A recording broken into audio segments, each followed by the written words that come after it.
সিলেটের এত সুন্দর একটা জায়গা যেখানে হাজার হাজার মানুষ পর্যটকরা যায় ঘুরতে একটু আনন্দের জন্য, কিন্তু আজ সেই সুন্দর জায়গাটাকে কিভাবে মরুভূমি বানিয়ে ফেললো ভাবতে পারেন?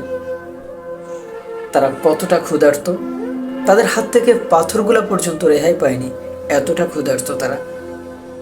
আর এদেরকে যদি আমার মনে হয় আফ্রিকার জঙ্গল বা অ্যামাজন জঙ্গলে নিয়ে রাখা হতো, এরা সব পশু পাখি এবং গাছপালা সব খেয়ে মরুভূমি বানিয়ে ফেলতো।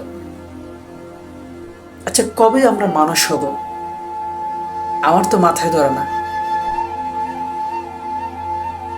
আন্দোলনের সময় মানুষের যেভাবে লুটপাট হয়েছে, আন্দোলনের পরে এবার যেভাবে চাঁদাবাজি, দখলবাজি, টেন্ডারবাজি, সব জায়গায় লুটপাট হচ্ছে, আমাদের লজ্জা হওয়া উচিত। আমরা নিজেরা নিজেদের দেশের সম্পদগুলা লুটপাট করছি। হায় রে আফসোস, আজও আমরা মানুষ হতে পারলাম না। আমরা কবে মানুষ হব?